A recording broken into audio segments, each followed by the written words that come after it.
Shabbat Shalom, Israel. Shabbat Shalom. First and foremost, I'd like to say all praises to Yahweh, Hashem and Mashiach Yahushai. I'd like to send out blessings out to all the Akim that are pushing this truth out in the four corners of the earth.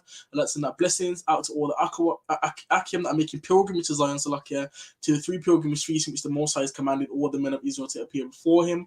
And I'd also like to send out blessings out to all the Akhawaf that are raising up the children in the way of the Most High, so that when they grow older, they do not depart from the way of the Most High. So firstly, we're going to go into the 3 pilgrimage feasts in which the Most High has commanded all the men of Israel to appear before him, and then we're going to get into our topic for today, right? So first we're going to go to Deuteronomy chapter 16 and verse 16, right? So just read that for me. Deuteronomy chapter 16 and reading from verse 16.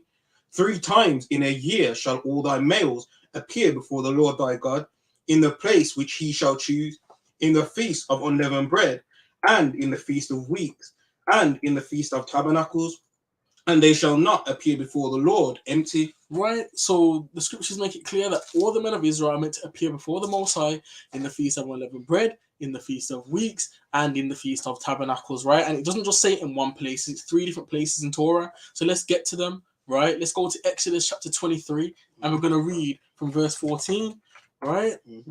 So just read from verse 14.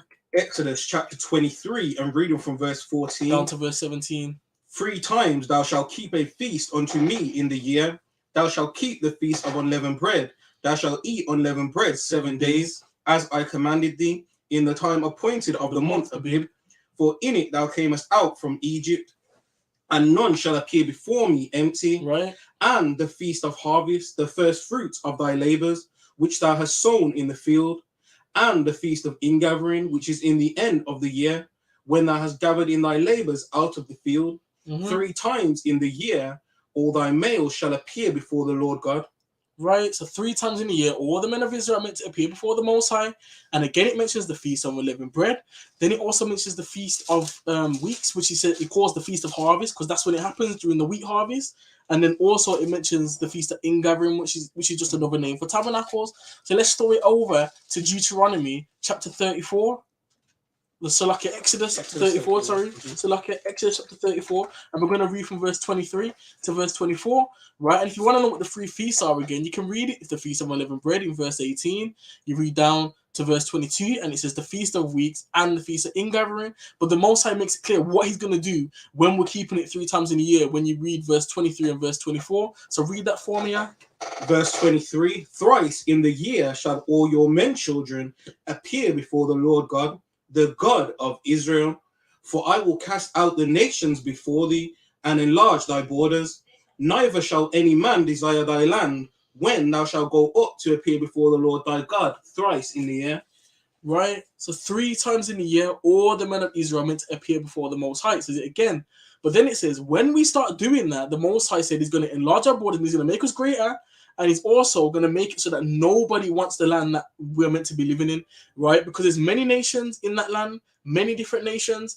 We are meant to have from the river Nile to the river Euphrates, that whole landmass there, but we don't have that at the moment, right? Shalom, shalom, shalom, right? So we don't have that. We don't have that landmass that we should have, right? And there's loads of nations in that place.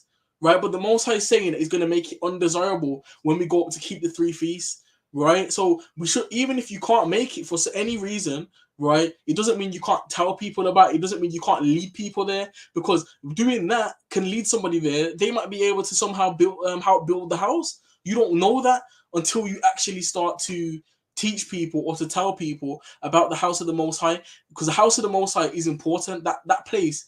The place that he chose needs to be rebuilt, and he said he's going to rebuild it. And if you want to be a part of that rebuilding, it starts from you talking about it, and it starts from you teaching people about it. Why? Because we need to understand that now is the time to build the Most High's house, right? Now is the time to build the Most High's house, right? So let's get into our topic for today, right, which is Purim, right? Because we've just come, and we're going to talk a little bit about the destruction of Nicanor as well, right? Because it's around the same time that Purim and Nicanor are. And these are celebrations or feasts that we set up to commemorate the times when the Most High was working with us, right? To commemorate the times when the Most High is working with us. So let's get into it, right? So first we're going to start in Esther, right? Because Esther tells us about the story of how Purim came about, right? And we're going to start in Esther. So we're going to start Esther chapter 1, right? And first you're going to read verse 1 to verse 2. Esther chapter 1, reading from verse 1, and it reads, Now it came to pass in the days of Ahasuerus, this is Ahasuerus which reigned from India even unto Ethiopia, over 127 provinces, that in those days when the king Ahasuerus sat on the throne of his kingdom, which was in Shushan the palace. Right? So it says, now it came to pass in the days of Ahasuerus, right? And it says, this is Ahasuerus, which reigned from India even unto Ethiopia, over 120 provinces. So this is in the time of the Media and Persian captivity. This is the time frame that you're looking at, right? And Ahasuerus was a title, right, for a king in Persia. That was the title. So the same way when we talk about Pharaoh, Pharaoh's not the name. It's a title, right? It's a title. And all that's happened is when things were translated. So whenever you see King Ahasuerus, it's like saying King. So it doesn't make sense. But when they've translated it like that, right? But Ahasuerus is a title, right? And the only way to get an understanding is either one, look into the history to see who was around during that time to find out what king it was, and also you can read the Apocrypha. Right, so we can go to the editions of Esther, right, and in the editions of Esther, right. So editions of Esther, chapter 11 and verse 2, right. It says, in the second year of the reign of Artaxerxes the Great, in the first day of the month Nisan, Mardochus, the son of Yarius, and son of Simei, and the son of Sisai of the tribe of Benjamin, had a dream, right? So it says, in the second year of the reign of Artaxerxes, right? That's the king. That was the king. That was the Persian king that was around during that time, right? So if you ever hear of the king or the Persian king Artaxerxes, this is who that is, right? And this is around that time, right? So now we're going to jump to verse 4 in Esther chapter 1, right? Verse 4. And reading down to verse 12. When he showed the riches of his glorious kingdom and the honor of his excellent majesty many days, even 180 days, and when these days were expired, the king made a feast unto all the people that were present in Shushan, the palace, both unto great and small, 7 days in the court of the garden of the king's palace, where were white, green, and blue hangings, fastened with cords of fine linen, and purple to silver rings, and pillars of marble. The beds were of gold and silver, upon a pavement of red and blue and white and black marble. And they gave them drink, Salakia, and they gave them drink in vessels of gold, the vessels being diverse one from another, and royal wine in abundance, according to the state of the king. And the drinking was according to the law. None did compel, for so the king had appointed to all the officers of his house, that they should do according to every man's pleasure. Also, Vashti, the queen, made a feast for the women in the royal house, which belonged to King Ahasuerus. On the 7th day, when the heart of the king was merry with wine, he commanded Mehuman, Bistha, Harbona, Bigtha, and Abagatha, Zephar, and Carsus, the 7 chamberlains that served in the presence of King Ahasuerus, the king, to bring Vashti, the queen, before the king with the crown royal, to show the people and the princes her beauty, for she was fair to look on. But the queen Vashti refused to come at the king's commandment by his chamberlains. Therefore was the king very wroth, and his anger burned in him. Right. So the king was having a festival or a celebration, right, to show the people his riches and to show them all his riches, all his kingdom, and how great it was, right? And he wanted to show them how beautiful his wife was, right? That's what he wanted to show them, right? But she refused to come to him, right? And because of that, the king was angry, right? The king was angry, right? And what you got to remember is back in the day, they understood the order of things. They understood that. That's just in the ancient world. It's only now things have changed. Things have changed in the Western world, or the Western mindset. They've changed things, right? Because even in the East now, they still have that mindset. Mm-hmm.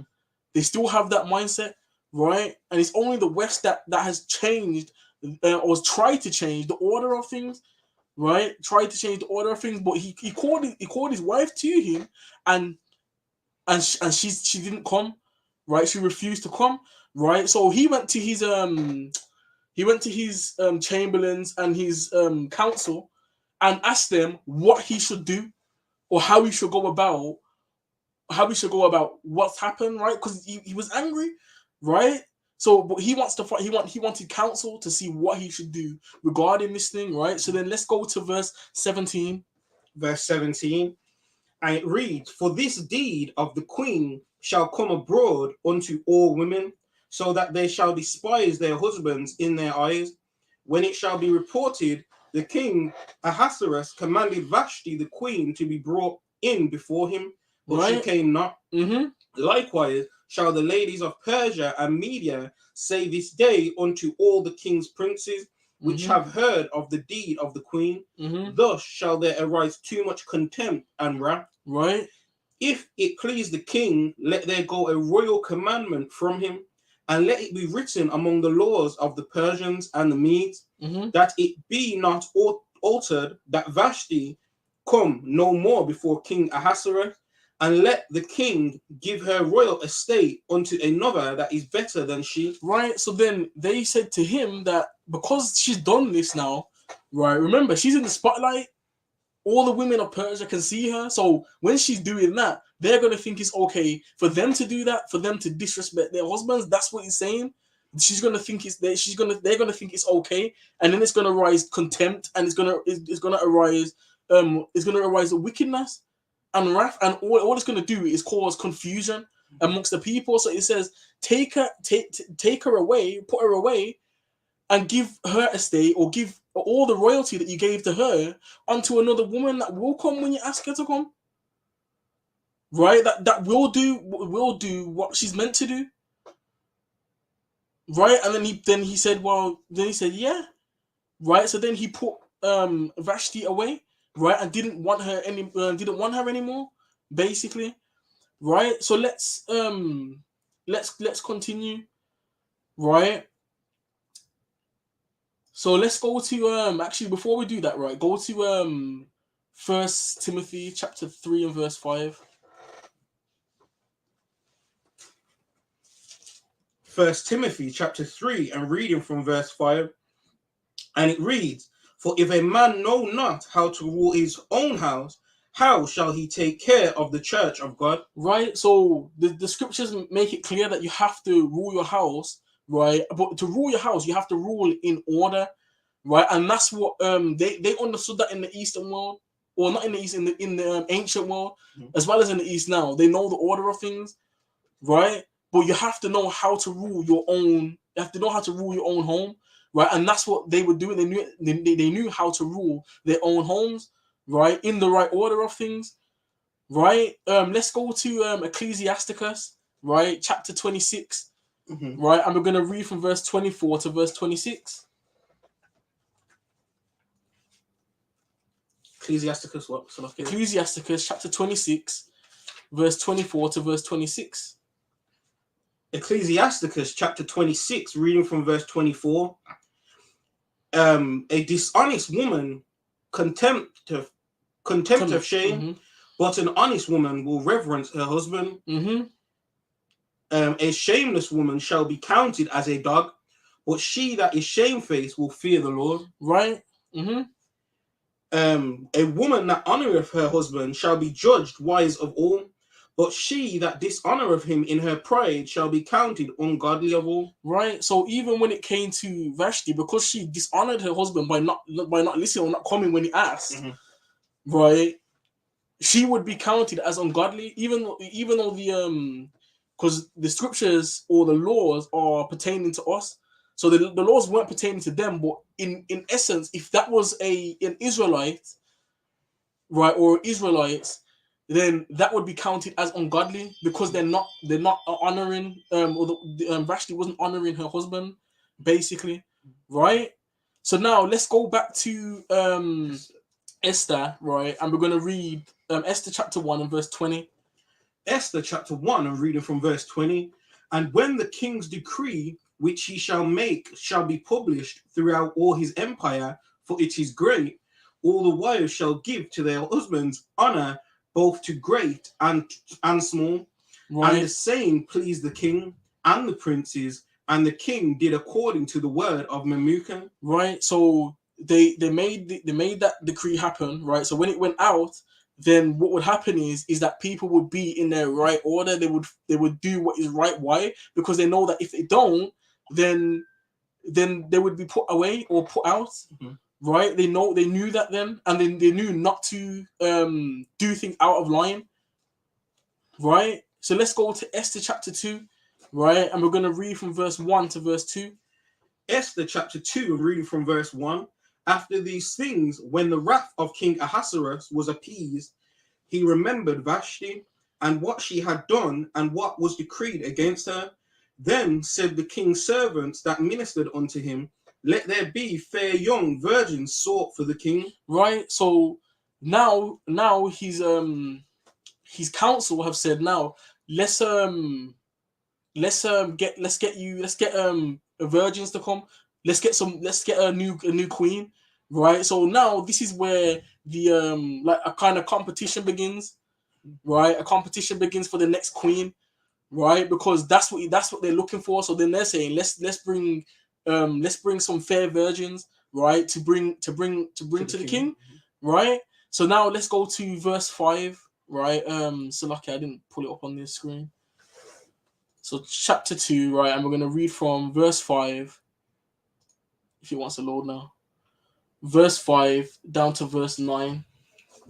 Now in Shushan the palace there was a certain Jew whose name was Mordecai, the son of Jair, the son of Shimei, the son of Kish, a Benjamite, right, who had been carried away from Jerusalem with the captivity which had been carried away with Jeconiah, king of Judah, who Nebuchadnezzar, the king of Babylon, had carried away. Right, so he got carried away during the Babylonian captivity. Right, read on. And he brought up Hadassah, that is Esther. Right, so Hadassah is Esther's Israelite name. Right, that was an Israelite name. Right, Esther was a Persian name. Right, that was given to her.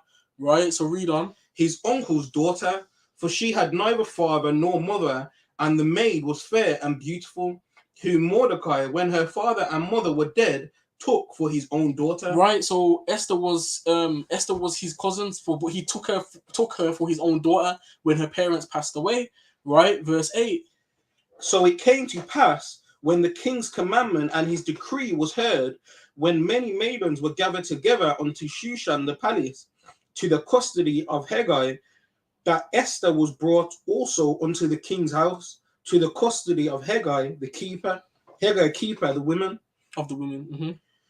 And the maiden pleased him, and she obtained kindness of him, and he speedily gave her things for purification, which such things belonged to her, and 7 maidens which were meet to be given her out of the king's house. And he preferred her and her maids unto the best place of the house of the women. Right, so when Esther went in, right, she found favor, and that was the Most High because it was it was the Most High because Mordecai told her to go in there, right? Because he knew that they were gonna need somehow at some point, or there was a reason why, right? That there was a reason why she should go there because it could benefit her people, right? So let's go to verse 10, right? Esther chapter 2 and verse 10. Esther had not showed her people nor her kindred, for Mordecai had charged that she should not show it. Mm-hmm. And Mordecai walked every day before the court of the women's house to know how Esther did and what should become of her. Right? So Mordecai told her, don't tell him that you're an Israelite. Don't tell him that you're a Jew. Don't do that. Right? Keep that quiet. Right? Keep that quiet for now. Right? Because we don't need them knowing that. Right? Because that could sway their decision, or it could sway his decision in whether you become the queen or not. Right? Verse 12. Now, when every maid's turn was come to go in to King Ahasuerus, after that she had been 12 months, according to the manner of the women, for so were the days of their purifications, accomplished, to wit 6 months with oil of myrrh, and 6 months with sweet odors, and with other things for the purifying of the women. Right, so she had like a myrrh bath for 6 months, and 6 months with sweet odors, right? Because that's what they used to do back in the day to smell nice, basically, right? And obviously back then they wouldn't like, or even now, like people wouldn't go to, like, if they were going to like royalty or so-called royalty, they wouldn't go there smelling, basically, right? It's the same thing, right? But back then it was more of using like oils and stuff like that, and being in the bath and stuff like that to basically give you a natural good smell, right? So let's go to Isaiah chapter 3 and verse 24.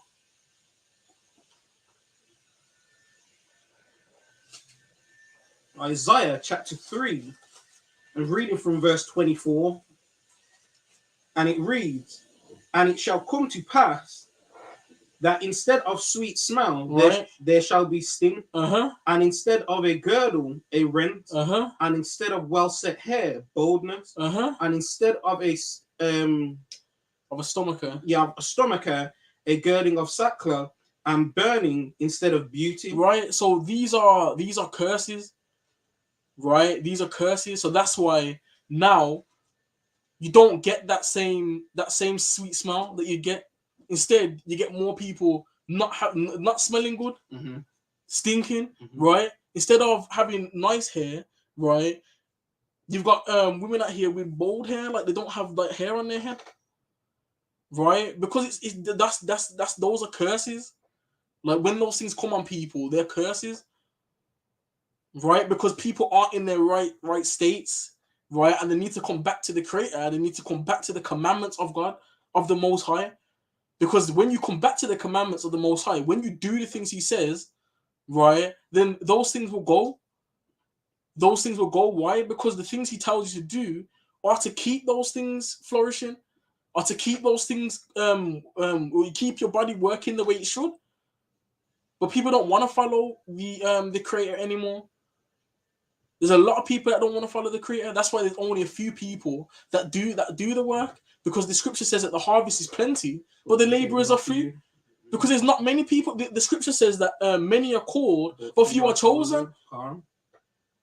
Many are called, but few are chosen. So there's gonna be few people out there that want to turn back to the Creator. Very few. But you can't be disheartened at the fact that there's only a few people going to the Creator. You have to stay steadfast, or you have to stay strong. Because if you're looking at numbers, you're never gonna find the numbers. You're never gonna find the numbers.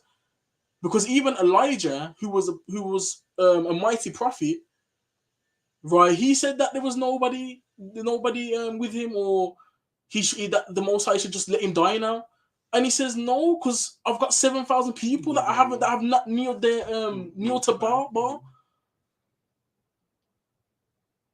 Right, Dan, just because they weren't literally with Elijah doesn't mean they weren't there. They were there because he had 7,000 people that he was still working with. So even though you're in your place and where you are, and you might think, well, nobody else is doing it. It doesn't matter if nobody else is doing it where you are. Who knows where the Most High has somebody else doing something? Right? You have your portion and they have their portion. They have their place. Right? Just because you're not seeing it doesn't mean it's not happening. Right? It's the same thing with like because I know there was like a saying that they used to say, like, Does a tree that falls on its own still make a sound? Of course it makes a sound. You just don't hear it because you're not there.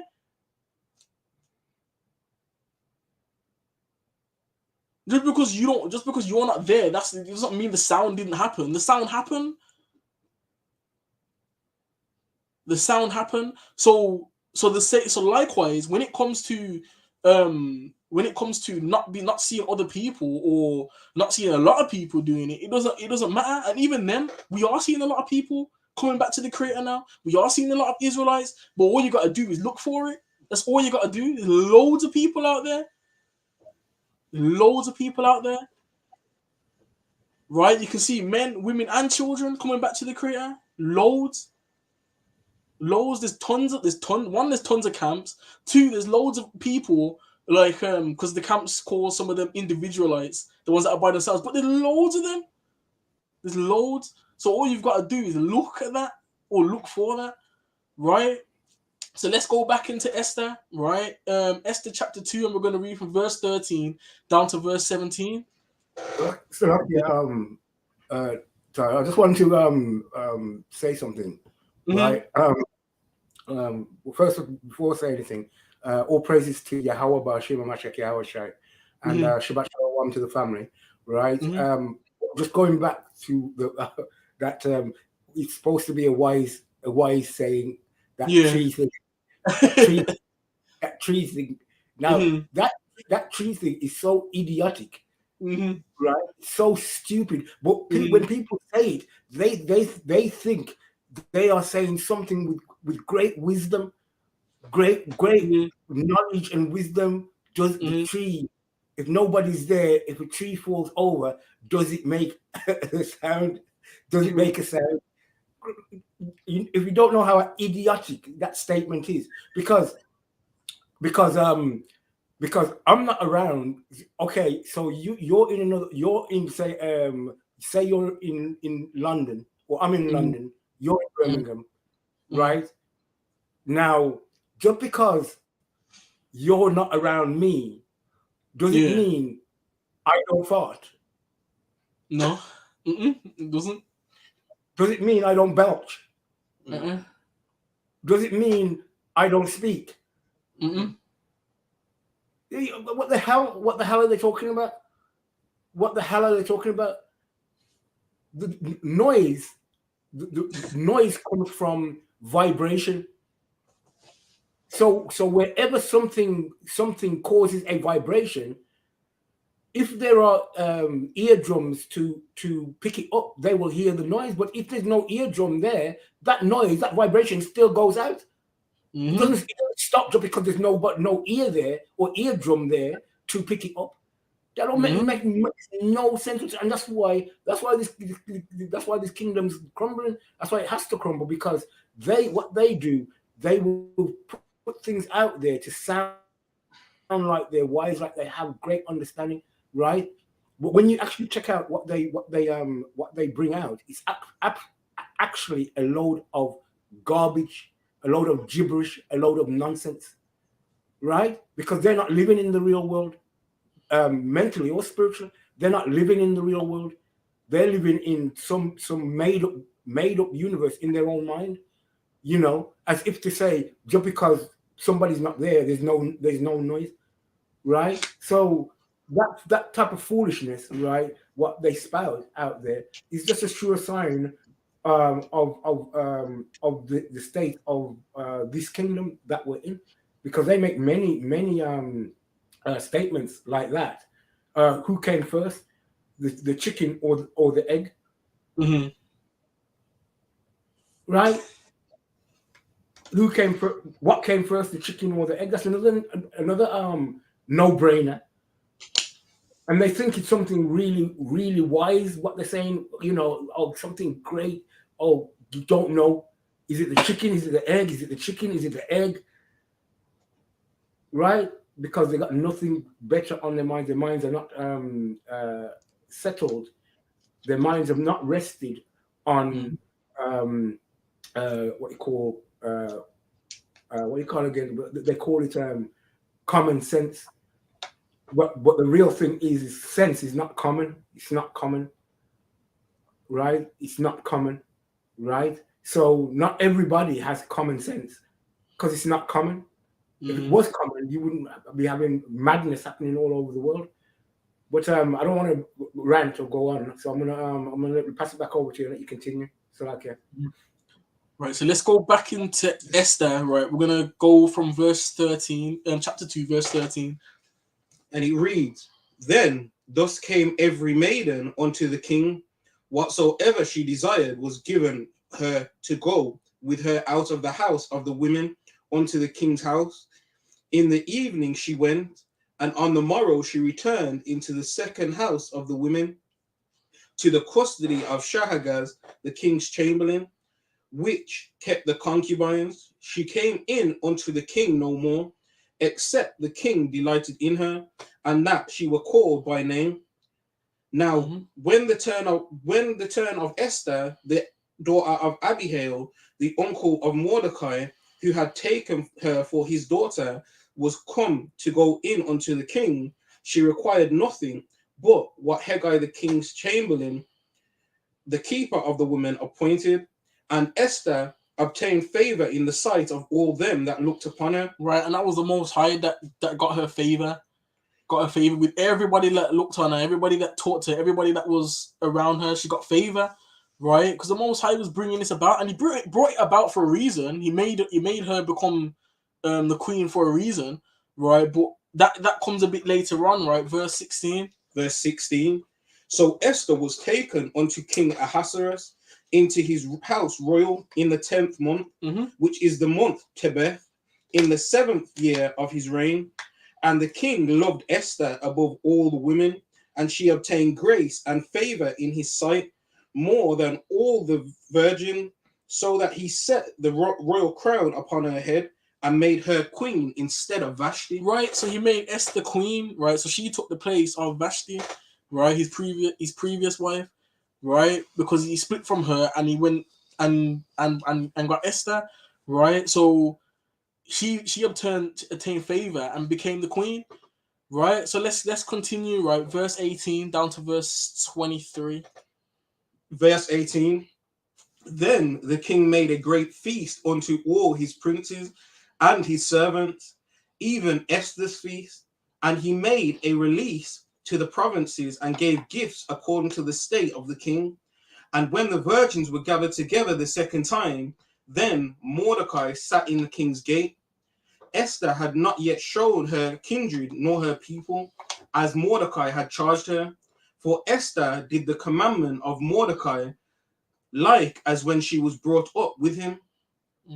In those days, while Mordecai sat in the king's gate, two of the king's chamberlains, Bigthan and Teresh, of those which kept the door, were wroth and sought to lay hand on the king Ahasuerus. Right. And so Mordecai was sitting in the gate, right, as he always did, right, because he was checking on Esther to see what was going on and whatsoever, and that's where he was always like congregating or around, posted. Right, or posted, yeah.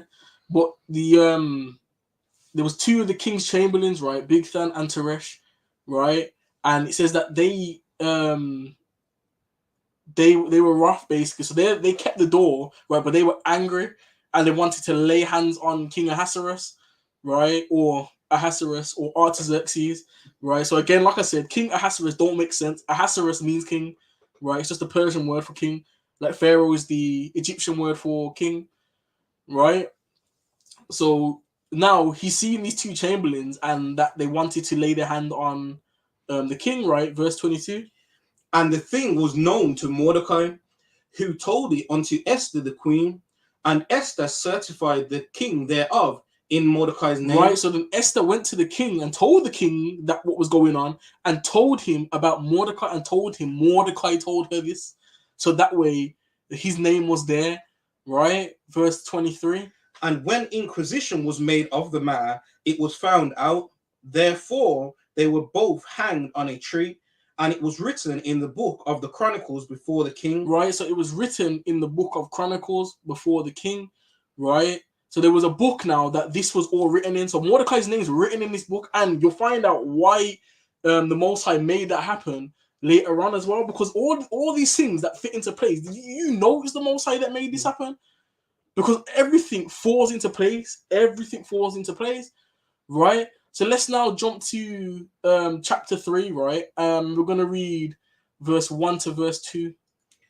After these things did King Ahasuerus promote Haman, the son of Hammedatha, the Hammedatha, the Agagite, and advanced him and set his seat above all the princes that were with him. Right, so he set Haman as second in command, and Haman was an Agagite, right? Who is an Edomite, and he's Esau, right? He's an Edomite, right? So he's been set in second in command under Persians, right? Persian. So there's a Persian king, and he's set an Edomite as second in command over all of his people, right? So he says, and advanced him and set his seat above all the princes that were with him, right? Verse 2. And all the king's servants that were in the king's gate bowed and reverenced Haman. Right, so all the king's servants, they were all for it. They bowed to Haman, right? Read on. For the king had so commenced Haman. Had so commanded concerning him. Right, so that's what the king had commanded, that they reverence him. Right, so these people were bowing, right? And then what did Mordecai do? But Mordecai bowed not, nor did him reverence. Right. So he didn't bow to him, or didn't give him reverence. Right, because the only reverence you should be giving is to the Creator. That's the reverence you should be giving. That's who you should be bowing to. You shouldn't bow to a man. The only bowing you should do is doing to the Creator. Right? So let's go to editions of Esther, right? Chapter 16. I'm going to pull that up on the screen as well.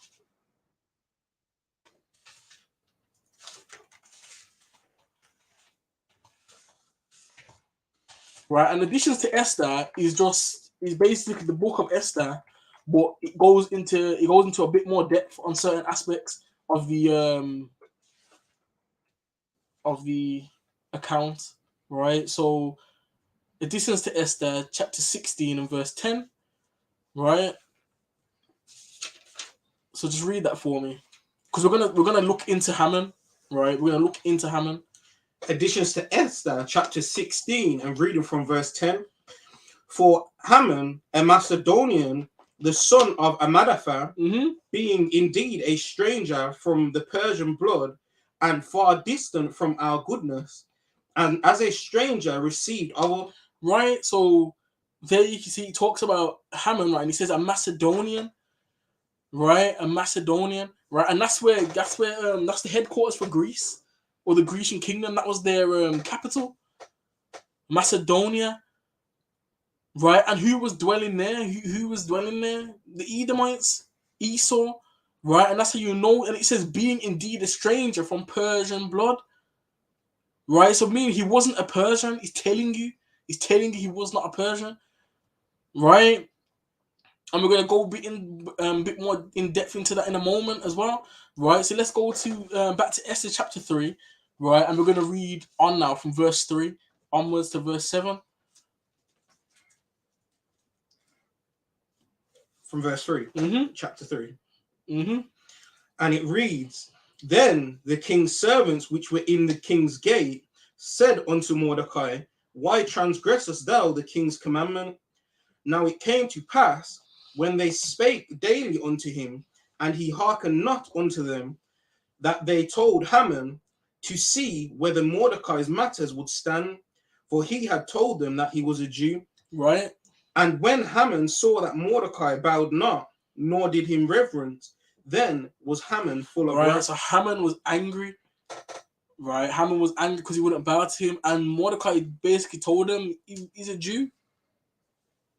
Right, and he won't bow to him because he only bows to the Creator. Right, verse 6.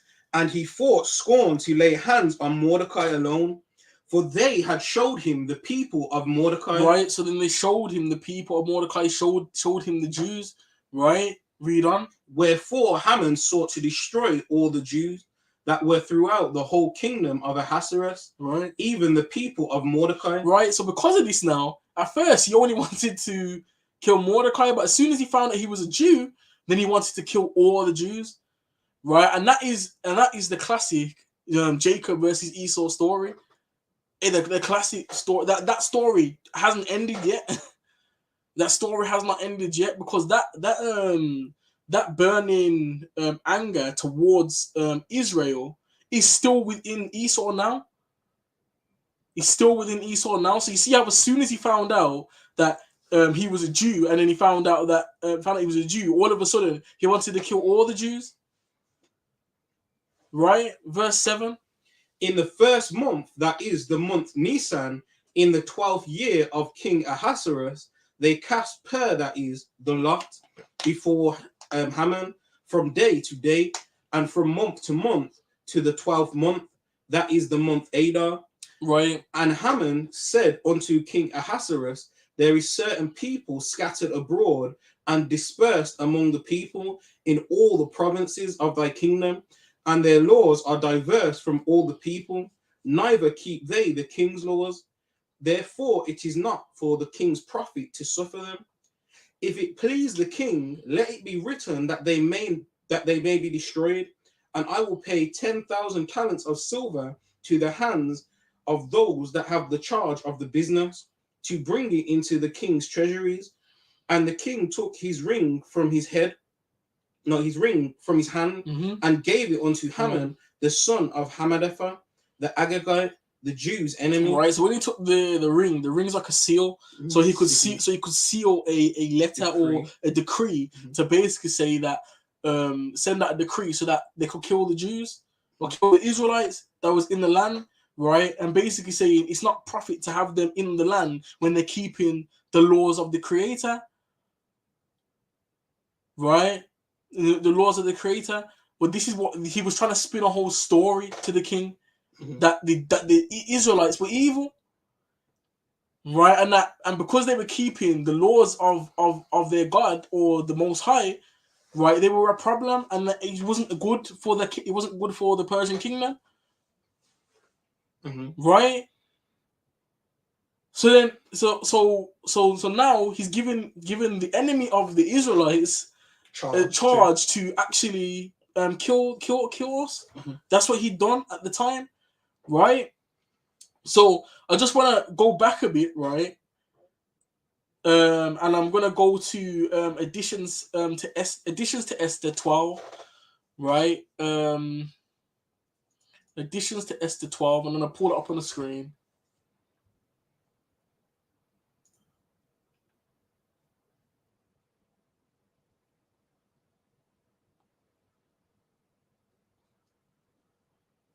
Right. So here, right. So this is additions to Esther chapter 12 and verse 6. It says, "Howbeit, right, Ammon, which is Haman, the son of Amaphadus, the Agagite, who was in great honor with the king, remember, second in command, sought to molest Mardochæus," right? Mardochæus is just Mordecai, but it's said in a different way, right? Translated in a different way, right? Sought to molest Mardochæus, meaning to kill him and his people because of the two eunuchs of the king, meaning he was working with the two chamberlains, right? That was going to kill the king, right? He was working with them. Right? Why was he working with them? Right? And that's what we find out. We'll find out a bit later on as well. Right? But it's showing here that he wanted to kill Mordecai, not just because he didn't bow to him, but because he foiled his plan. He foiled his plan of killing the king. He foiled his plan. Right? So it wasn't just one thing, and this is why reading the Apocrypha is important, because without the Apocrypha, you wouldn't get that part of the story. Or you wouldn't get that part of what happened, or that part of the account, right? That's why it's important, right? So, I'll tell you what, right? Let's go back to additions to Esther 16, right? And we're gonna read that bit because this tells us what his plan was, right? So we read verse 10, right? But we're gonna read from verse 10 down to verse 13, right? So just read it for me. Additions to Esther 16 and verse 10. For Ammon, a Macedonian, the son of Amadatha, being indeed a stranger from the Persian blood, Right, so he's not a Persian. And far distant from our goodness, and as a stranger received Right, our, because he was a stranger to the Persians. He wasn't a Persian. Right, read on. Had so far forth obtained the favor that we show toward every nation, as that he was called our father, and was continually honored of all the next person unto the king. Right. But he, not bearing his great dignity, went about to deprive us of our kingdom and life. Right, so he didn't bear his great dignity, meaning that he didn't really respect the level that he was at, right? And he wanted to destroy their kingdom, right? Verse 13. Having by manifold and cunning deceit sought of us the destruction, as well of Mardosha. Right, so he wanted to kill wanted to kill the king, and he wanted to kill Mordecai and the Jews, right? And he says he wanted to kill Mordecai, who saved our life. Right, read on. And continually procured our good, as also of blameless Esther, right, partaker of our kingdom, with their whole nation. Right. For by these means he thought, right, finding us destitute of friends, to have translated the kingdom of the Persians to the Macedonians. Right. So he wanted to translate the kingdom of the Persians to the Macedonians. He wanted to take it from the Persians and bring in the kingdom of Esau. Right? And eventually that did happen, because that's when Greece took over, but that wasn't the time for it. That wasn't the time for it. But Haman was an Edomite. He was a Macedonian. He was a Grecian. Right? And he wanted to kill the king and become king himself. Right? And have that kingdom. Right? That's what his plan was. Right? But he was upset and he was angry because Mordecai would not bow to him. Right? Mordecai would not bow to him. Right? So if you read verse 15 as well. But we find that the Jews, whom this wicked wretch have delivered to utter destruction, are no evildoers, but live by most just laws. Right. And it says, but live by the most just laws, right? Because he's tried to say that because we keep the laws, we're not a benefit to their kingdom, right? That's what he said to them. But they say, well, we found out that they're not even wicked. You just lied, right? They live by the most just laws, right? And now he's delivered them to destruction, because at that point, he'd already sent out the decree to have them killed, right? But then another decree goes out later on, but we're going to get to that in a moment, right? So let's continue on, right? So we're going to jump back to Esther chapter 3, and we're going to read from verse 11 to verse 15. Reading from verse 11, and it reads, And the king said unto Haman, The silver is given to thee, the people also, to do with them as it seemeth good to thee.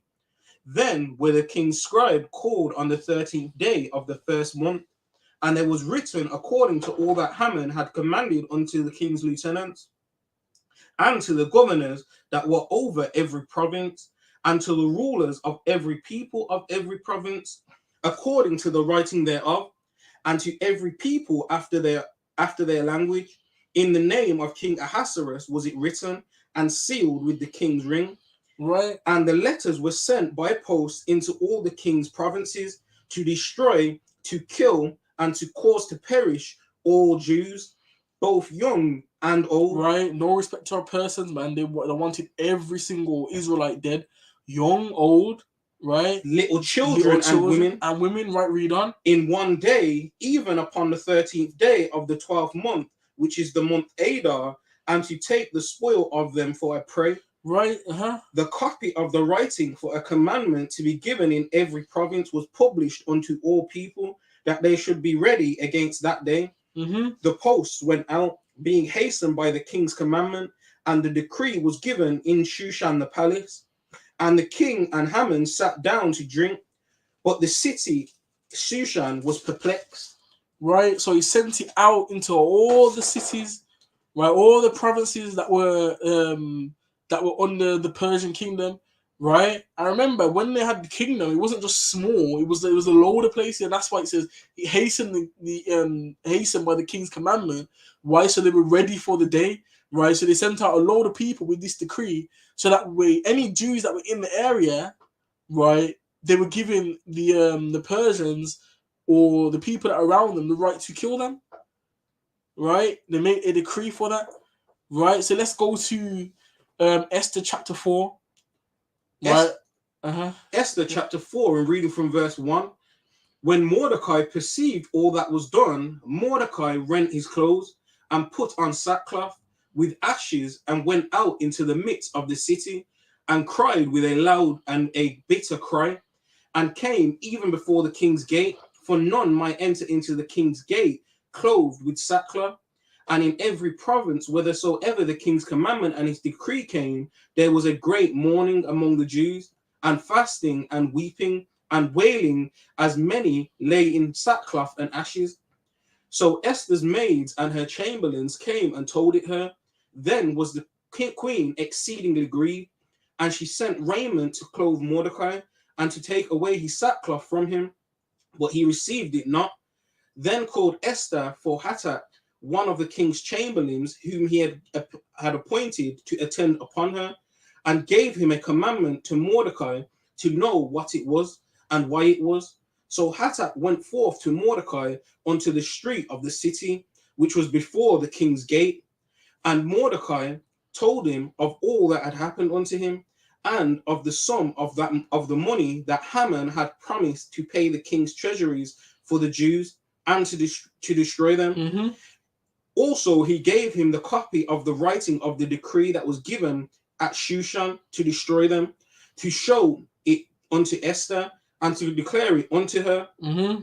and to charge her that she should go in unto the king, Mm-hmm. to make supplication unto him, and to make requests before him for her people. Right, so at this point, remember, he told Mordecai had told Esther not to tell him or tell the king that she was an Israelite or that she was a Jew, right? But now he's saying you need to go into him, right, and you need to tell him, you need to make supplication, you need to make him right, stop the decree, right?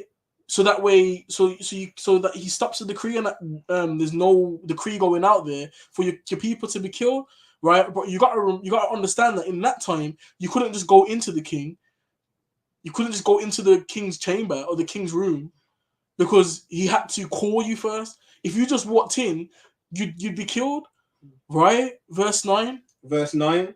And Hatach came and told Esther the words of Mordecai. Again, Esther spake unto Hatach and gave him commandment unto Mordecai.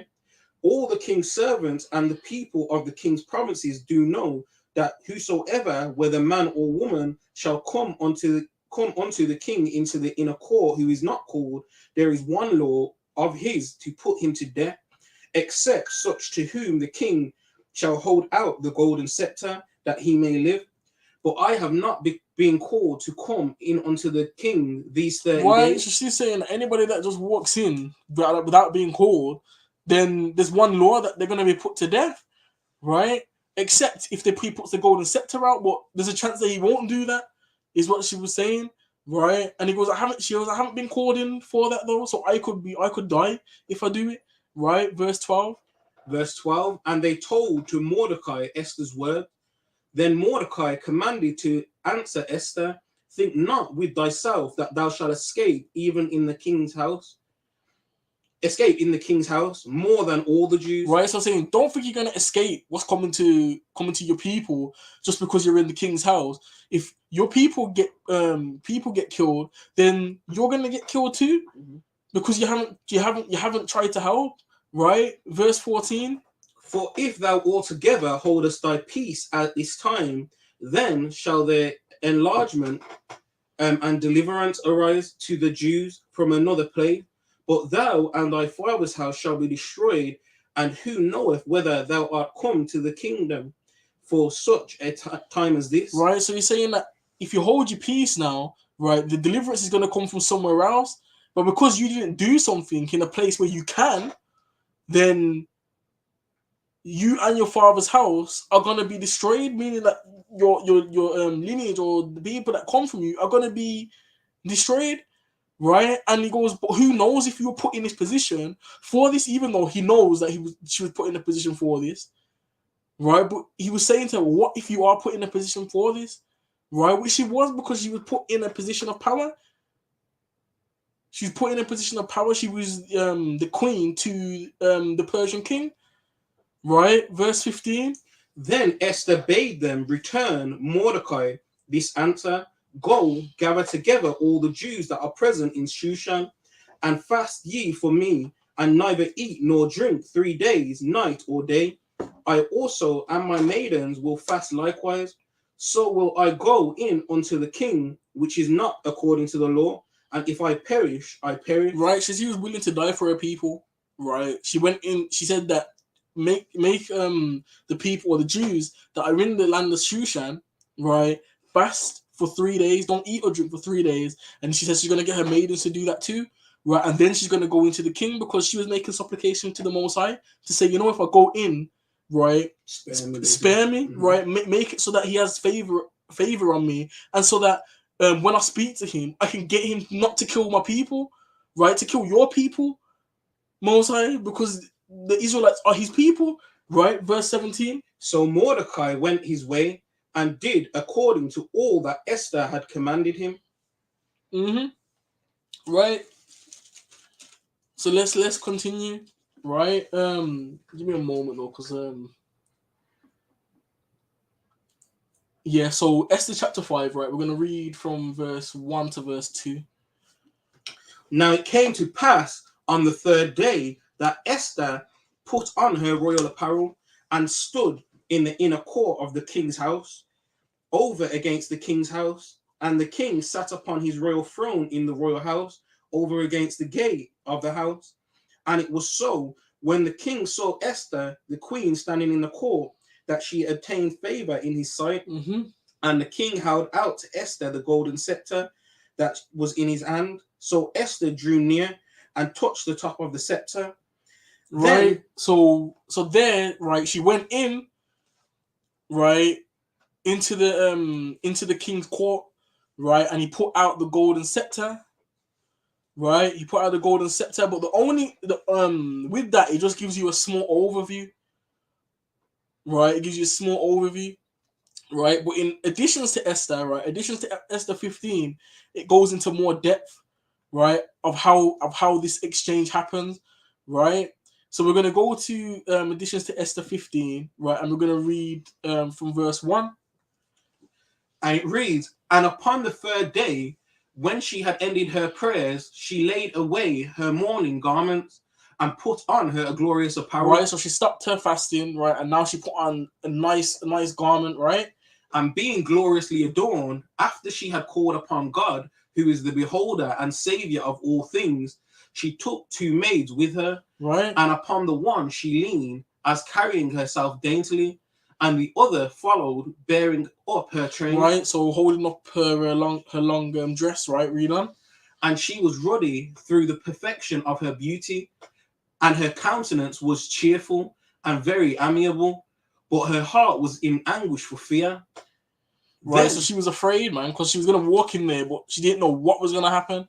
Right, verse 6. Then, having passed through all the doors, she stood before the king, who sat upon his royal throne, and was clothed with all his robes of majesty, all glittering with gold and precious stones, and he was very dreadful.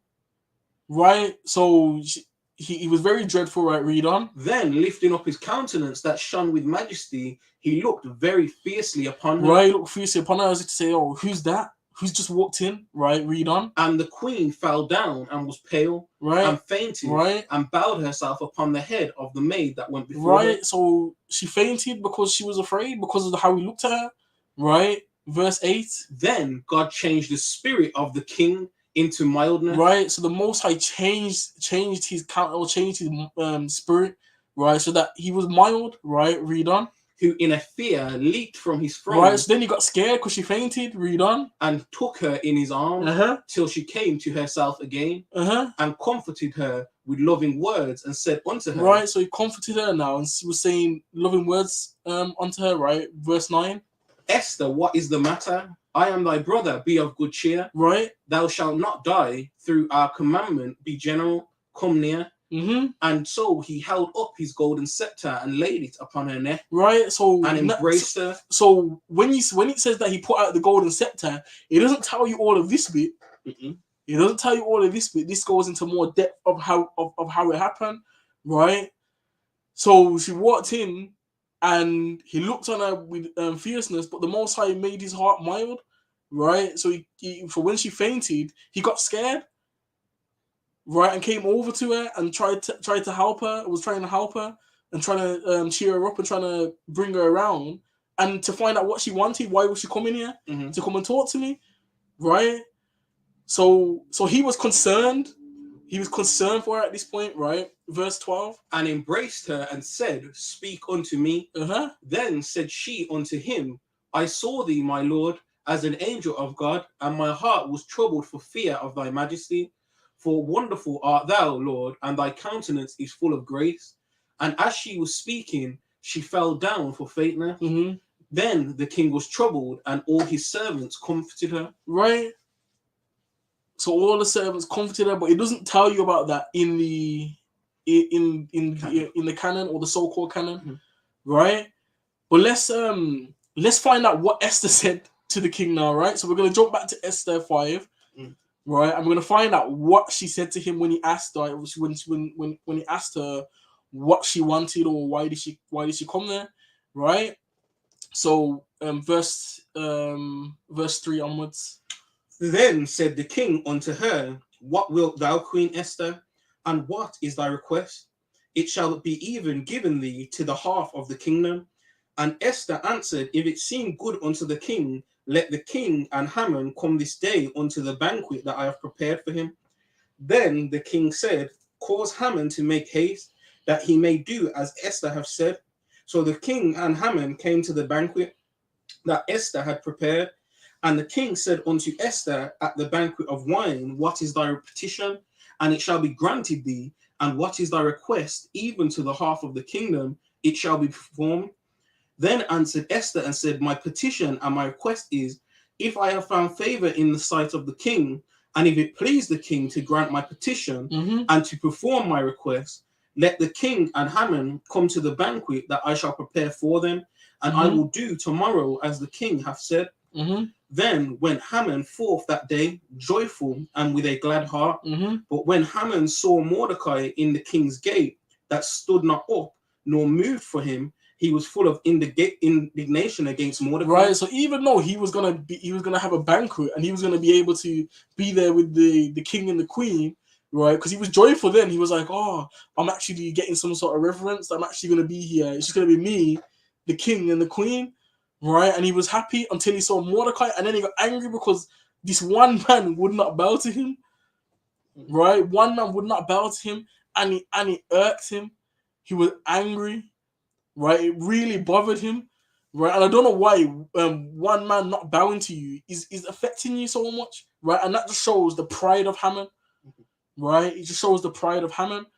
Right, so let's continue on. Right, verse 10. You're reading from verse 10. Nevertheless, Haman refrained himself, and when he came home, he sent and called for his friends and Zeresh his wife. And Haman told them of the glory of his riches and the multitude of his children, and all the things wherein the king had promoted him, and how he had advanced him above the princes and servants of the king. Right, so he went home and he was a happy man. He was telling them how he got promoted, how he'd been put second in command and everything. Right, verse 12. Haman said, moreover, yea, Esther, the queen did let no man come in with the king unto the banquet that she had prepared, but myself. And tomorrow I am invited unto her also with the king. Right, so he's like, and even Esther hasn't let anybody else come in to the banquet that she's preparing for me and the king. Right, nobody else is going in there, and he's happy, right? And he goes and then listen to what he says now, verse 13. Yet all this availeth me nothing, so long as I see Mordecai the Jew sitting at the king's Right, gate. and all this means nothing as long as I'm seeing Mordecai just sitting there at the king's gate. Right, so now listen to the counsel of his family. Right, verse 14. Then said Zeresh his wife and all his friends unto him, let a gallows be made of 50 cubits high, and tomorrow speak thou unto the king that Mordecai may be hanged thereon. Then go thou in merrily with the king unto the banquet. And the thing pleased Haman, and he caused the gallows to be made. Right, so now he caused gallows to be made because his family and friends told him, make a gallows for him, right, and then ask the king to kill him when you go to the banquet tomorrow, right? So now let's go to Esther chapter 6. Right, Esther chapter 6. And on that night could not the king sleep. Right, so now the Most High put it on the king, so he could not sleep that night. Right, read on. And he commanded to bring the book of records of the chronicles. Right, so remember how when Mordecai told about the chamberlains, it was written in the book of Chronicles before the king. Right, read on. And they were read before the king, and it was found written that Mordecai had told of that Bigthana and Teresh, two of the king's chamberlains, the keepers of the door, who sought to lay hand on the king Ahasuerus. Right. And the king said, what honor and dignity have been done to Mordecai? Right. So he says, so what's been done for Mordecai because he saved my life? Right. Read on. Done for him. And the king said, who is in the court? Now Haman was come into the then said the king's servants that ministered unto him. Oh, Salakia, there is nothing done for him. And the king said, who is in the court? Now Haman was come into the outward court of the king's house to speak unto the king to hang Mordecai on the gallows that he prepared for him. And the king's servant said unto him, behold, Haman standeth in the court. And the king said, let him come in.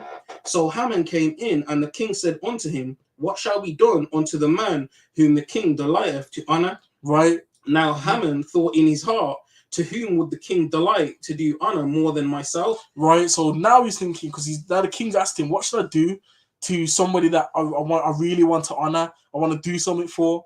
Right. And he's thinking to himself, well, who else is he going to want to do something for other than me? Right. Because it shows his pride. Who else is he going to want to do something for? Right. Verse 7. And Haman answered the king, for the man whom the king delighteth to honor, let the royal apparel be brought which the king useth to wear, and the horse that the king rideth upon, and the crown royal which is set upon his head.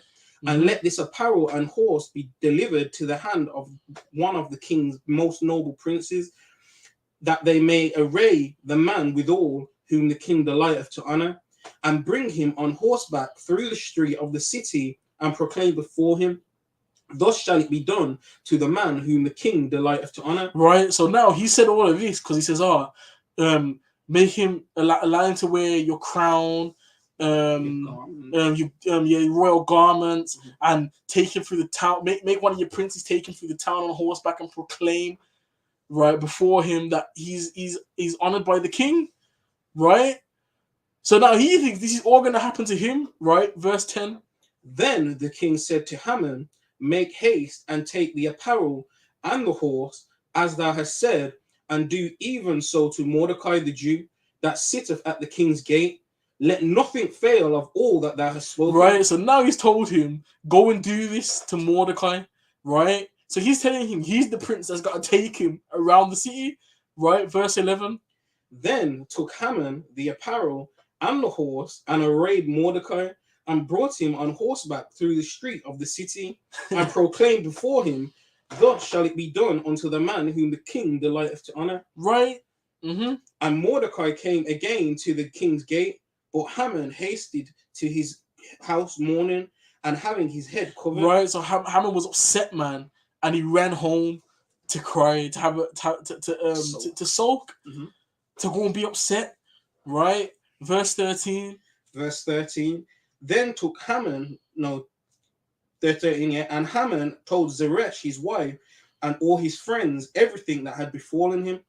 Then said his wise men and Zeresh his wife unto him, if Mordecai be the seed of the Jews, before whom thou hast begun to fall, thou shalt not prevail against him, but shalt surely fall before him. Right? So they basically told him that if he is a Jew, if he's an Israelite, and you've begun to fall, because they already knew, man, they knew of the history of the Israelites and how when Most High fought for them, right, there was no way you was winning. Once you begun to fall, it was done from there, right? And he said, you're not going to win. If you begun to fall now, that's it, you're done. Right, verse 14, and while this was being said to him, right, verse 14. And while they were yet talking with him, came the king's chamberlains and hasted to bring Haman unto the banquet that Esther had prepared. Right, so now he's getting pulled to this banquet now, right, before the king and the queen, right? So the king and Haman came to the banquet. Chapter 7. Mm-hmm. Yeah, chapter 7. So the king and Haman came to the banquet with Esther the queen, and the king said again unto Esther on the second day at the banquet of wine, what is thy petition, Queen Esther? And it shall be granted thee. And what is thy request? And it shall be performed, even to half of the kingdom. Then Esther the queen answered and said, if I have found favor in thy sight, O king, and if it please the king, let my life be given at my petition, and my people at my request. Right, so now they're at this banquet, right, and the king is asking Esther, well, what's your request? What do you want? And even if you want half the kingdom, I'll give it to you. Right, even up to half of the kingdom. And then she says, I'm gonna make petition for my life, right, and her people, right. And what does she say? Verse 4. For we are sold, I and my people, right, because we were put into captivity, to be destroyed, to be slain, and to perish. Right, because Haman, right, was saying he was going to put money into the he was going to pay for the Jews to be killed as well. So because that's why she said we are sold, I and my people to be destroyed. Right, read on. And to perish. But if we had been sold for bondmen and bondwomen, I had held my tongue. Right, but we weren't sold in slavery. We were sold to be killed. Right, read on. Although the enemy could not countervail the king's damage. Right. Then the king Ahasuerus answered and said unto Esther the queen, who is he and where is he that durst presume in his heart to do so? Right, so she said to him, well, we're sold to be destroyed and slain, right? And it goes, the enemy could not countervail the king's damage, right? Meaning that he's come to destroy us, or he's come to kill us, right? And he's used your seal to bring this about, right? And then he asks her, who is it? Who's done this? Right? Who's the one that wants to destroy you and your people? Right? Verse 6. And Esther said, the adversary and enemy is the wicked Haman. Then Haman was afraid before the king and the queen. Right, so just imagine in the room and now having this banquet, right? And now that she's gonna said that, he's quaking in his boots, man. Verse 7. And the king, arising from the banquet of wine in his wrath, went into the palace garden, and Haman stood up to make request for his life to Esther the queen, for he saw that there was evil determined against him by the king. Right, because the king was angry, right? And he was trying to beg Esther for his life, right? Verse 8. Then the king returned out of the palace garden into the palace of the place of the banquet of wine, and Haman was fallen upon the bed whereon Esther was. Right, so now he's begging for his life, right? And he's on the bed where Esther is, right? Because when they used to eat back in the day, they used to kind of like lie down to eat, like kind of like I don't know on their side, and whatsoever. They used to have like the like a picnic, right? And he said the banquet like that, right? But he's begging for his life now, right? And he's on the bed, right? Just him and Esther, right? Haman and Esther, and his king's walked back into his chamber now, right? And what does he say then? Then said the king. Said the king, will he force the queen also before me in the house? Right, meaning that is he trying to force himself? Is he going to force himself on the queen as well before me now as well? Right, read on. As the word went out of the king's mouth, they covered Haman's face. Right, and Haman's face got covered, man. He got put in one of those bags, right? His head got put in one of those bags, right? Verse 9. And Harbonah, one of the chamberlains, said before the king, behold also the gallows 50 cubits high, which Haman had made for Mordecai, who had spoken good for the king, standeth in the house of Haman. Right? Then the king said, hang him thereon. Right, so the same gallows that Haman had made for Mordecai, right? He was hung on those gallows, right? Verse 10.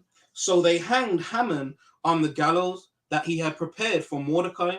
Then was the king's wrath pacified. Right, then the king's anger went away because he got what because Haman got what he deserved. Right, Haman got what he deserved. Right, for trying to kill, he tried to cause genocide. Right, he tried to cause genocide. Right. So Esther chapter 8. On that day did the king Ahasuerus give the house of Haman, the Jews' enemy, unto Esther the queen, and Mordecai came before the king, for Esther had told what he was unto her. And the king took off his ring which he had taken from Haman, and gave it unto Mordecai. Right. And Esther set Mordecai over the house of Haman. Right. So all the glory and everything was under Haman. Right. He set it under Mordecai. Right. Read on. And Esther spake yet again before the king, and fell down at his feet, and besought him with tears to put away the mischief of Haman the Agagite, and his device that he had devised against the Jews. Right, so she was crying to the king, saying, "We need to stop what he's done, like the decree that he sent out to kill the Jews. Right, stop it from happening." Right, verse 4. Then the king held out the golden scepter toward Esther. So Esther arose and stood before the king, right, and said, if it please the king, and if I have favor in his sight, and the thing seem right before the king, and I be pleasing in his eyes, let it be written to reverse the letters devised by Haman, the son of Hammedatha the Agagite, which he wrote to destroy the Jews which are in all the king's provinces. For how can I endure to see the evil that shall come unto my people? Or how can I endure to see the destruction of my kindred? Then the king Ahasuerus said unto Esther the queen, and to Mordecai the Jew, behold, I have given Esther the house of Haman, and him they have hanged upon the gallows, because he laid his hands upon the Jews. Mm-hmm. Write ye also for the Jews as it liketh you, in the king's name, and seal it with the king's ring. For the writing which is written in the king's name, and sealed with the king's ring, may no man revert. Mm-hmm. Then were the king's scribes called at that time in the 3rd month, that is the month Sivan, on the 23rd day thereof. And it was written according to all that Mordecai commanded unto the Jews, and to the lieutenants and the deputies and rulers of the provinces, which are from India unto Ethiopia. Right, so that's how big the kingdom of the Persians was, right? Read on. And 127 provinces, unto every province according to the writing thereof, and unto every people after their language, and to the Jews according to their writing, and according to their language. And he wrote in the king Ahasuerus' name, and sealed it with the king's ring, and sent letters by post on horseback, and riders on mules, camels, and young dromedaries, wherein the king granted the Jews which were in every city to gather themselves together, and to stand for their life, to destroy, to slay, and to cause to perish all the power of the people and province that would assault them, both little ones and women, and to take the spoil of them for a prey. Right, so anybody that comes against them, they were given the right to fight for their lives. Right, so the Israelites were given a right to fight for their lives wherever they were. So anybody that came against them, they could kill them. Right, anybody that came to kill them, they could kill them. They were given that right. Right, by the king. Right, verse 12. Upon one day in all the provinces of King Ahasuerus, namely upon the 13th day and the 12th month, which is the month Adar, the copy of the writing for a commandment to be given in every province was published unto all people, and that the Jews should be ready against that day to avenge themselves on their enemy. So the posts that rode upon mules and camels went out, being hastened and pressed on by the king's commandment, and the decree was given at Shushan the palace. And Mordecai went out from the presence of the king in royal apparel, blue and white, and with a great crown of gold, and with a garment of fine linen and purple. And the city of Shushan rejoiced and was glad. The Jews had light and gladness, and joy and honor, and in every province and in every city wheresoever the whithersoever the king commandment and his decree came, the Jews had joy and gladness, a feast and a good day, and many of the people of the land became Jews, for fear of the Jews fell upon them. Right, but there where it says they became Jews, people can't become Jews. You are a Jew by lineage, right? Or you're an Israelite by lineage. Right? When it says they became Jews, it means they started following the commandments, right? So they became like us. They didn't become us. You can't be an Israelite without being an Israelite by blood, right? But you can follow the law, statutes, and commandments of the Creator, right? But you can't literally become an Israelite without being from that lineage or from that seed line, right? So let's go to Esther chapter 9. Now in the 12th month, that is the month Adar, on the 13th day of the same, when the king's commandment and his decree drew near to be put in execution, in the day that the enemies of the Jews hoped to have power over them, though it was turned to the contrary, that the Jews had ruled over them that hated them, the Jews gathered themselves together in their cities throughout all the provinces of the king Ahasuerus to lay hand on such as sought their hurt, and no man could withstand them, for the fear of them fell upon all people. Right, because they all knew that when the Most High was working for them, it was done from there, right? Verse 3. And all the rulers of the provinces and the lieutenants and the deputies and officers of the king helped the Jews, because of the fear of Mordecai fell upon them. For Mordecai was great in the king's house, and his fame went out throughout all the provinces. For this man Mordecai waxed greater and greater. Thus the Jews smote all their enemies with the stroke of the sword, and slaughter and destruction, and did what they would unto those that hated them. And in Shushan the palace, the Jews slew and destroyed 500 men. Right. And Parshandatha, and Dalphon, and Aspatha, and Paratha, and Adalia, and Aridatha, and Parmashta, and Arisai, and Aridai, and Vajesatha, the 10 sons of Haman, the son of Hamadatha, the enemy of the Jews, slew they, but on the spoil laid they not their hand. On that day, the number of those that were slain in Shushan the palace was brought before the king. And the king said unto Esther, the queen, the Jews have slain and destroyed 500 men in Shushan the palace, and the 10 sons of Haman. What have they done in the rest of the king's provinces? Now, what is thy petition? And it shall be granted thee, or what is thy request further? And it shall be done. Then said Esther, if it please the king, let it be granted to the Jews which are in Shushan to do tomorrow, according or unto this decree, and let Haman's 10 sons be hanged upon the gallows. And the king commanded it to be so to be done. And the decree was given at Shushan, and they hanged Haman's 10 sons. For the Jews that were in Shushan gathered themselves together on the 14th day, also of the month Adar, and slew 300 men at Shushan. But on the prey they laid not their hand. But the other Jews that were in the king's provinces gathered themselves together and stood for their lives, and had rest from their enemy, and slew of their foes 75,000. But they laid not their hand on the prey. Right. So on the 13th and 14th day of the month, they fought for their lives, right? Verse 17. On the 13th day of the month, Adar, and on the 14th day of the same, rested they, and made it a day of feasting and gladness. Right. So they made a day after that, they made it a day of feasting and gladness, right? Read on.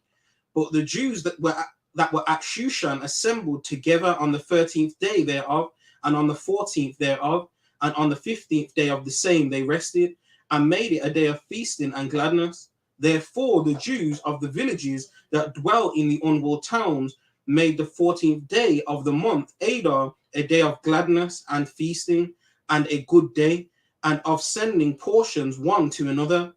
And Mordecai wrote these things and sent letters unto all the Jews that were in all the provinces of the king Ahasuerus, both nigh and far, to establish this among them, that they should keep the 14th day of the month Adar and the 15th day of the same yearly, as the days wherein the Jews rested from their enemies, and the month which was turned unto them from sorrow to joy, and from mourning into a good day, that they should make them days of feasting and joy, and of sending portions one to another, and gifts to the poor. And the Jews undertook to do as they had begun, and as Mordecai had written unto them, because Haman, the son of Hammedatha, the Agagite, the enemy of all the Jews, had devised against the Jews to destroy them, and had cast Pur, that is the lot, to consume them and to destroy them. But when Esther came before the king, he commanded by letters that his wicked device, which he devised against the Jews, should return upon his own head, and that he and his sons should be hanged on the gallows. Wherefore they call these days Purim, after the name of Pur. Right. Therefore all the words of this letter and of that which they had seen concerning this matter, and which had come unto them. Right. So when you hear the word Purim, right, it's named after the name Pur, right, which is because they cast lots, right? So it says, and I had cast lots, that is cast Pur, that is the lot, to consume and to destroy the Israelites, right? So when you use the word Purim, right, the im on the end is just plural, meaning lots instead of lot, right? Verse 27.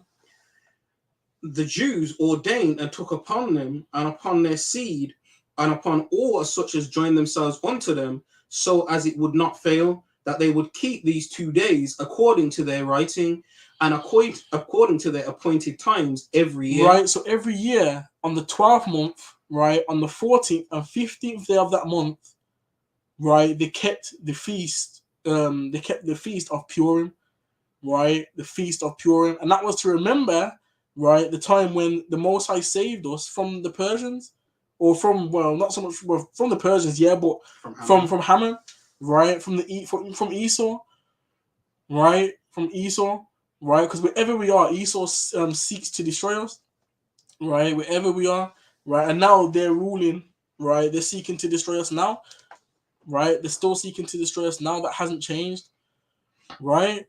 So read on, Salakia. Verse 28. Yeah. And these days should be remembered and kept throughout every generation, right, every family, every province, and every city, that these days of Purim should not fail from among the Jews, nor the memorial of them that perish from their seed. Then Esther the queen, the daughter of Abihail, and Mordecai the Jew, wrote with all authority to confirm the second letter of Purim, and he sent the letters unto all the Jews, to the 127 provinces of the kingdom of Ahasuerus, with words of peace and truth, to confirm these days of Purim in their times appointed, according as Mordecai the Jew and Esther the queen had enjoined them, and as they had decreed for themselves and for their seed, the matter of fastings and their cry. And the decree of Esther confirmed these matters of Purim, and it was written in the book. Right. So these days were appointed, right, from, it's the 14th day and the 15th day of the 12th month. And on those days, you remember that the Most High saved us from the Persians and from Esau during that time, right? And he had made all of these things happen in order for us to be able to fight for ourselves, right? Even in our captivities, right? The Most High will give us, the scripture says that he's going to be our sanctuary. He's going to be a little sanctuary to us, right? And there's been many times where he was a little sanctuary to us, right? It was been many times, right? And it's just like even with the day of Nicanor, which is on the 13th day of the same month, right? And on that day, right, because that was to do with Alchemist, he was an evil Israelite that wanted to be high priest over Israel. So because they wouldn't let him be a high priest because of things he'd done in the past, right? He went to Demetrius, right? He went to Demetrius, who was the king of one of the kings of Greece, right? And he said to him that he's talking to him about Judah Maccabees, right, and saying that he was causing uproars and wickedness in the land and blah blah blah. Basically saying what Haman was saying, like when Haman was saying to the Persian king that they're no good to be there because they're just gonna stifle what you're doing, right?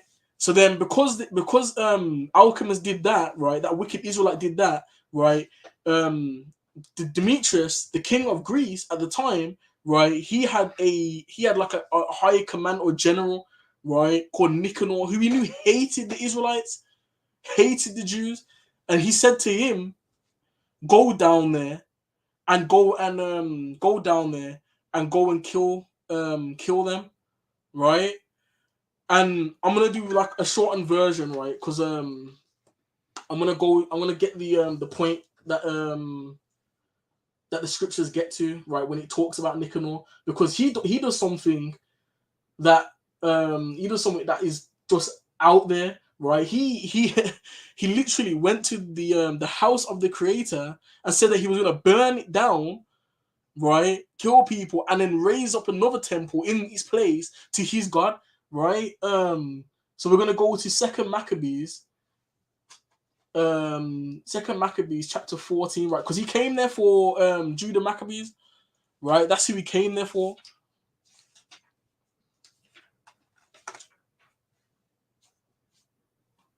Right, and he said he was saying some wild stuff outside of the temple, right?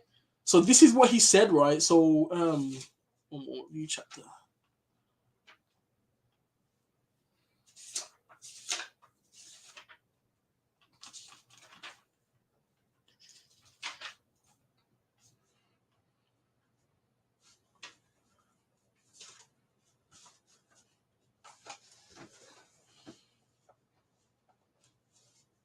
Right. So it says verse 30, right? So at this point, right, because they kind of made a truce, Nicanor and Judah Maccabees, they made a truce at some point, right? Because Nicanor saw that there wasn't anything untoward going on or anything bad going on, so they made a truce, right?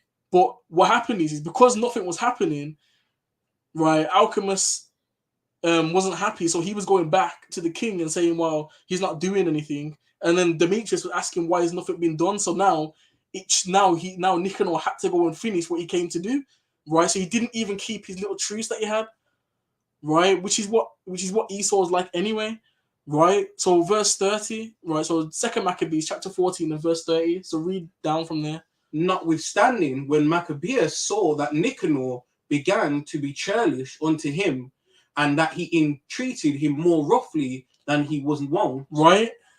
Perceiving that such sour behavior came not of good, right? So because now he was like, he noticed that his attitude changed towards him, and he knew no good was going to come from him being around him, right? So read on. He gathered together not a few of his men and withdrew himself from Nicanor, right? So he withdrew himself and went away because he was like, nothing good's going to come of this, right? Verse 31. But the other, knowing that he was notably prevented by Judas's policy, came into the great and holy temple and commanded the priests that were offering their usual sacrifices to deliver him the man. Right. And when they swear that they could not tell where the man was whom he saw. Right. So they were saying, we can't tell you. We don't know where he is and whatsoever. So now listen to what he does, right? Verse 33. He stretched out his right hand toward the temple and made an oath in this manner: if you will not deliver me Judas as a prisoner, right, I will lay this temple of God even with the ground. Right, so he said he's going to level the temple, read on. And I will break down the altar. Right, and he's going to break down the altar.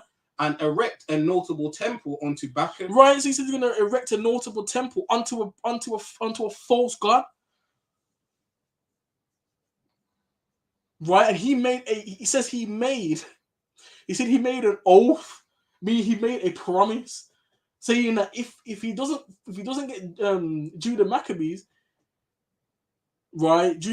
he's gonna kill him. He's gonna destroy the temple. Right, he's gonna destroy the temple and erect another temple. Right, and he wanted him as a prisoner, but they were saying no, we don't know where he is. Right, so let's go to Second Maccabees. Right, 1 second.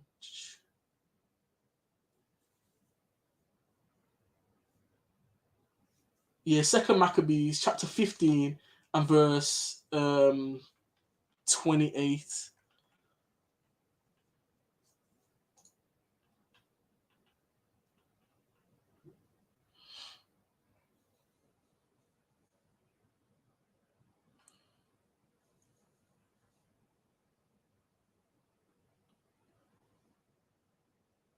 Right. So read from verse 26.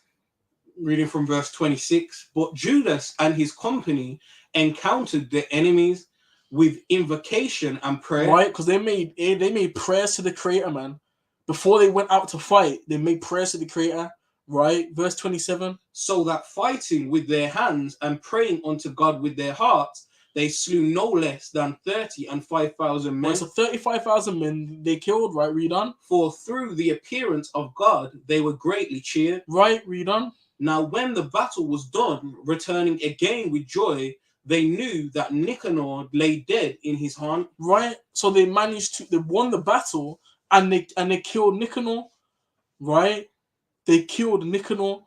Right, but then what they did then, right, is just to show, right, that what he did was wrong, right, absolutely wrong, and the Most High would have made them do it to prove a point. Don't make oaths that go against him. Don't make promises against him and against his people, right? So read verse 28. Now, that's what verse 29. So like, yeah. Then they made a great shout and noise, praising the Almighty in their own language. And Judas, who was ever the chief defender of the citizens, both in body and mind, and who continued his love towards his countrymen all his life, commanded to strike off Nicanor's head and his hand with his shoulder and bring them to Jerusalem. So when he was there and called them of his nation together and set the priests before the altar, he sent for them that were of the tower and showed them vile Nicanor's head and the hand of that blasphemer, right, which with proud brags he had stretched out against the holy temple. Right, so they showed him the hand, they cut off his hand, right, and showed his hand, right, because he put his hand out towards the temple, right, verse 33. And when he had cut out the tongue of that ungodly Nicanor, he commanded that they should give it by pieces unto the fowls and hang up the reward of his madness before the temple. Right, so he gave it by pieces to the fowls, right, just to make a point, right, that was the reward, right, for his wickedness, right, for his wickedness, right, and then read verse 35 and verse 36. He hanged also Nicanor's head upon the tower, an evident and manifest sign unto all of the house of the Lord. Right. And they ordained all with a common decree in no case to let that day pass without solemnity, but to celebrate the 13th day of the 12th month, which in the Syrian tongue is called Adar, the day before Madolchus Day. Right, which is the day before Purim, right? So you celebrate, you celebrate and commemorate that day, the destruction of Nicanor, on the 13th day of the 12th month. Then on the 14th day and the 15th day is Purim, which is what they call in Mardochus' day, right? Which is called in Mordecai's day, but the day or the feast is actually called Purim or Purim, right? But we remember those days. Why do we remember those days? Because those are days where the Creator, right, saved us from our enemies. And the Most High has done that many times, but the times where he's done it, we need to, because the Most High shows his power in those times. Because when the odds are against us, because the odds are stacked against us in a lot of these situations, right? But without him being there, we would have been destroyed. That's just the facts of it. That's literally the facts of it. Right, but the Most High is a glorious and mighty power, right? And because he has mercy on his people, even in our low state, he's had mercy on us. Because if he didn't have mercy on us, man, if he didn't have mercy on us, we would be completely destroyed. But just because he's got mercy on us, don't mean we should not turn back to him. It don't mean we should not turn back, because his mercy has stipulations, and he has mercy on those who want to turn back to him. That's who he has mercy on. He don't have mercy on everybody, right? Because it's only those that truly believe or truly understand him, right, that he won't impute iniquity on. If anybody's just wickedly going out and doing wickedness, he's not going to forgive you for that. He's not going to forgive you for that. In the times of our captivities, because there was those of us amongst us that actually believed in the Creator and actually prayed unto him and actually wanted to keep the law, such as the commandments, we were saved in these times. So to remember these times is a good thing, because it gives us the understanding that when we do what's right, the Creator will protect us and He will fight for us, right? And He will fight for us, right? So I hope you got something from today's live regarding the feast of, or the day of Nicanor and Purim. But what I'm gonna do is now I'm gonna pass it over to my Ak, who's gonna talk about his word of the day, or Hebrew word of the day, which I'm gonna pull up in a moment. I'm just trying to pull it up on the screen.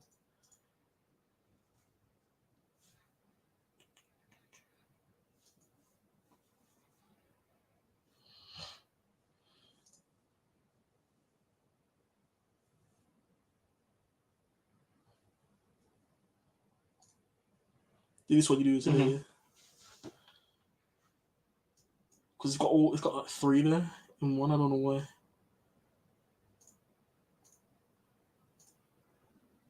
So yeah.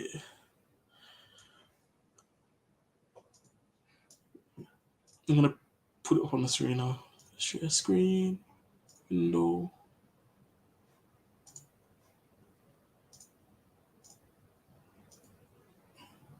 Screen too. It's not gonna pick a window, is it?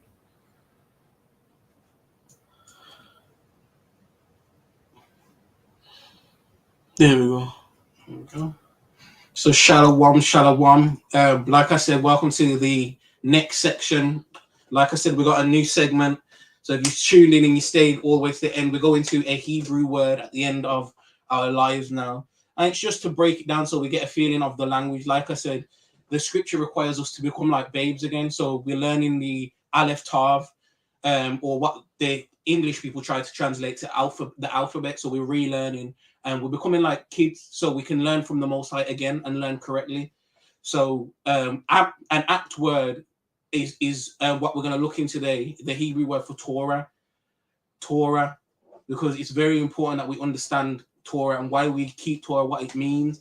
And even my act, like even in you went into Purim, even that's just something small that what you can do, you can pick up. So like my act said, he mentioned that you have per, which is just a lot, and then the yum, why the yum makes it plural. So when you have im or yum at the end of a word, that makes it plural. So these are just little tricks that you'll pick up, and little what's the word? They're like literature like devices that you pick up and you understand when you learn the Hebrew. So like I said, the same way we went through it before, and we've gone through a couple. We went through faith. We've done teshuvah, which is repentance, and now we're gonna go through Torah. So it's made up phonetically of tha, wa, ra, and ha.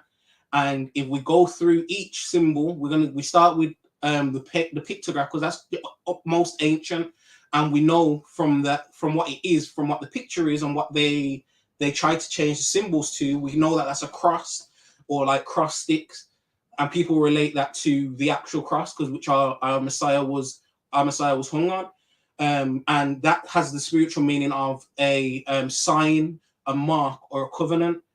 Then we follow that up with the phonetic wa, which is a tent peg or a nail. So if you look in the pictograph, then you go to the paleo, and then you can see the modern script and how they've changed it. But they're all meant to look the same. They're all meant to look like a tent peg and nail. And we know from our last word, because we've had this in previous words. So like I said, you'll start to build up like a list of things that you can start to remember. This means spiritually to secure, to add to something, or to fasten something, to make something stick, that's followed up by the resh, or in the phonetic, the sound would be a ra. And this picture is the head of a man. And obviously the paleo one's meant to be like a man facing the side also.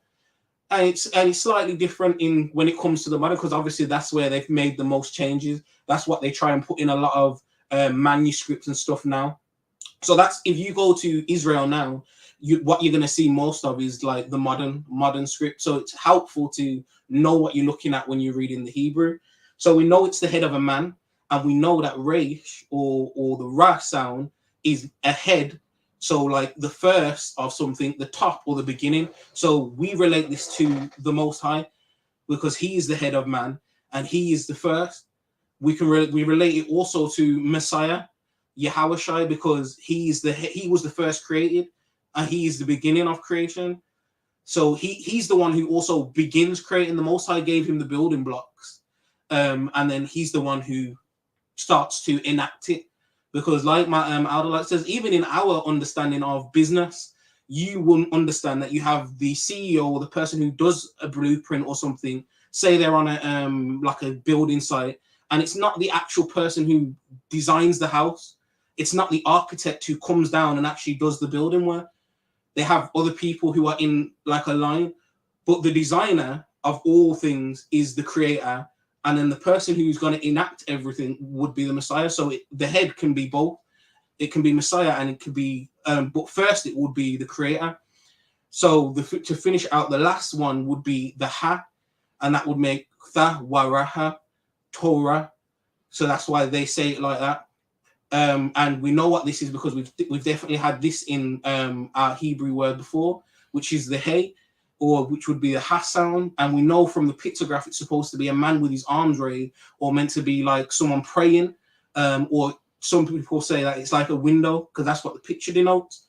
And that is the breath. It means that you can say there because you're revealing something, and it means to look and have spirit and get spiritual understanding. So like I said, we've gone through all of them. So now what we do at the end, or what we like to do, is try to piece together some form of understanding. Now, in Hebrew, certain words have like root meanings and words. So the word Torah has roots in another Hebrew word, which is more. And the word more in its understanding means to throw. And Torah in its meaning can mean to be like a dart or what's being thrown. Because as teachers or as people who read the scriptures, we're meant to be giving Torah. We're meant to be giving out Torah. So what I came up with for the definition of Torah based off what we can see in the spiritual meanings is to hit the mark and to keep the covenant of Yahweh through adding or securing the instructions from Yahweh, so that he's the head, he's the top, he's the beginning. That's where we get our instructions from. And to receive the spirit and a good understanding, because to get a good understanding from the instructions, that's where we have to go back to. And that's why we use Torah. That's why one of the things we try to do now as well when we're reading through the scriptures, if we know that it's in what they call the so-called New Testament, we try to precept it to show you where it came from. Because like Ma'ak says, when Messiah spoke, he was quoting from places. He was always quoting from Torah. You can't have one without the other. It's like having, like Ma'ak says, like a torch without a battery. So that's the Hebrew word, and very important because that's how we're going to receive understanding. It's how we're going to receive instruction, and it's how we're going to hit the mark. And that's why it's important as well, because in hitting the mark, in using the terminology or the picture in our head of archery, it can show how people can misuse it or not be accurate in following Torah. But for us to use it correctly, we have to hit the mark. We have to try and follow the instructions to the best of our ability. So I hope that that breakdown of the word gave you a little understanding into how Torah breaks down in the Hebrew. I don't know if you have any ideas on how you would, because like I said, the Torah and the scriptures, they're ever unfolding. So other people might see something else in the spirit. But like the elder says, the important thing about Hebrew is the meaning of the actual pictograph. It doesn't change. So you can get other things, but the root is always going to be, it's going to be solid. The foundation is always going to be solid. So that's the Hebrew word of the day. And I hope you got something, and see you next week where we'll have another Hebrew word. And I'll hand it back to you. Did you want to add something, Elder? Yeah, I was wanting to just to add a bit to it, right? Because the word. I mean, if you're gonna say it in if you're gonna say the word in Lashawan Kodash, Mhm. it's sawara, Mhm. sawara, right? Because you drop the a at the end, right? Mhm. Now, in the modern linguistics of it, they all say Torah, because some people say that there's the vowels are there, right? Which there's an argument either way, So I'm not there to quibble against pronunciation, right? Although pronunciation is important, don't get it twisted, but it's not the most important thing. The most important thing is what the word actually means, what the letters actually mean. Those they never change, right? So I'm going to use the word Torah, right? Because we know it in this modern time as Torah, right? So it says a sign, a mark, and covenant, right? So that's the beginning of it. Is the sign, the mark, and the covenant. That's the beginning of the word itself. So there has to be a sign, a mark, or a covenant made, and that happened with Adam. The sign and the mark and the covenant was made with Adam when Adam sinned. Because when you read the scriptures tell us that all of us come from Adam, right? So everybody who's on earth today, they come from Adam. So initially, right, that covenant, that mark, and that sign was set at the days when Adam was on earth, right? Then secondly, you have what, right, to secure or to add or to fasten, right? So to secure means the Most High has to secure something in the earth. What was that? What was he securing in the earth? He was securing his the words. He was securing his spirit. That's why he raised up men like Enoch, like Methuselah, like Jared, like Arphaxad, right? He was securing, right? He was adding, right? He was adding, right? Because he had to bring something else in to get to another point, right? Because remember, this is all over time, and what the Most High is showing is although we say the word as one word, that one word is an expanse of time, right? Because in the beginning, we didn't receive what the humans did not receive what the Most High wanted for humans, because we had to learn certain aspects. Okay, we had to learn certain aspects of living here and learning about the most important thing is learning about the Creator, right? Because you're born. When you're born, you got to learn about everything that's around you. You don't know it as soon as you come in. You got to learn it, right? So he had to secure and fasten it, and the main fastening of the covenant and of the mark and of the sign that came with the children of Israel, right? That came with the children of Israel, right? So that was the main securing and fastening of what the Most High wanted to set in the earth, right? Because from Adam to the children of Israel, it's only one lineage of people, and then that lineage of people comes into a nation in the earth, right? And then once it comes into the earth, it's never going to be taken out of the earth, right? The house of Israel will never be taken out of the earth, right? Then it goes to the next word, right, which is head, first, top, or beginning, right? The head is talking about Messiah, who comes out of Israel. Messiah, the head, right? The head, right? The first, who was first? Messiah, right? Top, who is top? Messiah, right? The beginning, who was there at the beginning? Messiah, right? And through Messiah, right? Then we from Messiah now, then we can move to Ha, right? Which is to look, right? Declaring something, right? Then to look, what you're looking at.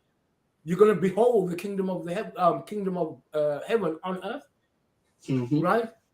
Right, and to reveal what's going to be revealed, the total and the full knowledge of the Creator, right? Through who? Messiah, right? And then once we receive all that, the breath is spirit. The scripture tells us that he breathed the breath of life into man. That breath in this instance represents everlasting life, which was what man was intended to receive when man was first created. But man had to learn how to serve the creator and do what is right according to his laws, his statutes, and his commandments, and how to live in this environment, in this paradigm, right? Then we will receive the everlasting breath, right, which is life itself. And that's why the word Torah, which says hit the mark, right? But hit the mark, right? What does Moses say about Torah? He says, I have set before you here what? Life and death. Life and death. So Torah is life and death. So from the beginning of the creation to the kingdom, right? That's what Torah is about. Learning Torah, learning the commandments of God, learning about the creator. That's what it's all about, right? So it's very, very important word, Torah. It's a very important word, right? For getting or gaining understanding of the creator, right?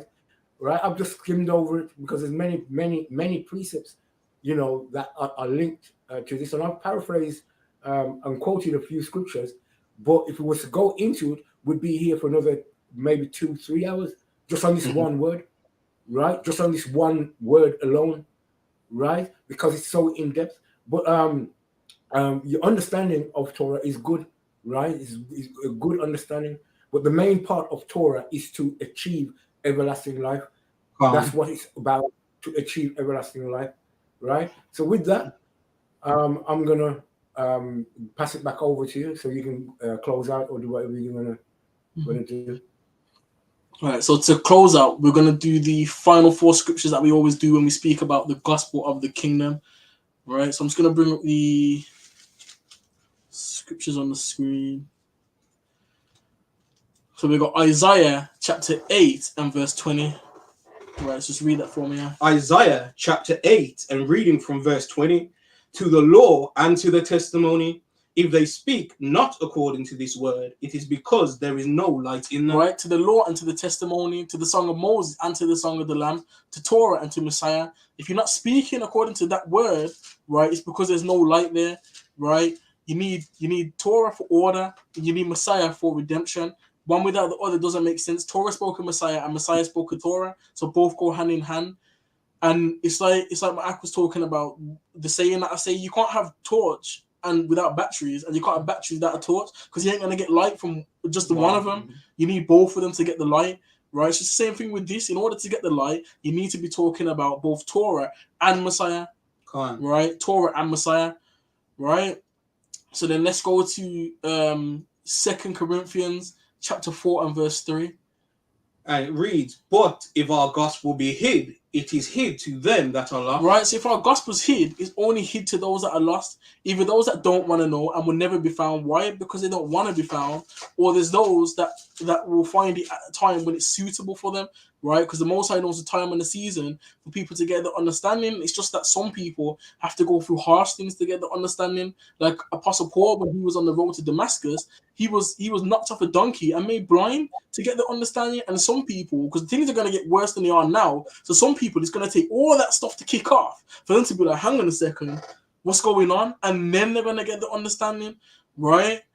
But if you've been woken up now, you've been woken up early for a reason, right? So that you know before the time comes, right? Meaning that the Most High could wake you up, without having to like shock you into being awake, right? Without having to shock you into being awake. It's like because Israel as a nation, we were dead, right? And you know when they use that what they call defibrillator, right? They have to shock them to be awake. So some people have to have that shock to get their heart beating again, their spiritual heart beating again, right? That's what's happened. That's what has to happen to them, right? But those that don't have to, and they can just come back around, right? Those are the ones that have been woken up a bit earlier, right? But some people will get the understanding in their time and in their due season, right? So let's go to Matthew chapter 24 and verse 14. And it reads, and this gospel of the kingdom shall be preached in all the world for a witness unto all nations, and then shall the end Right, come. so the gospel of the kingdom is going to be preached in all the world. Why? Because we were scattered to the four corners of the earth. Right, and it's a witness to all nations. Why? Because it's a witness to us to say, get yourself ready, because the kingdom's coming in, and you've got the chance now to get yourself ready and prepared, because you're going to have to keep the commandments there. And also, it's also a warning to the nations to say, let us go, because the longer you keep us in captivity, is the worse the judgment is going to be on you. Right, and they need to understand and know that. So the word is going out, it has to go out to the four corners of the earth, so people know and understand that the Most High declared the end from the beginning, and the end is his kingdom on the earth. Right. So let's go to Matthew chapter 26, and we're going to read from verse 6.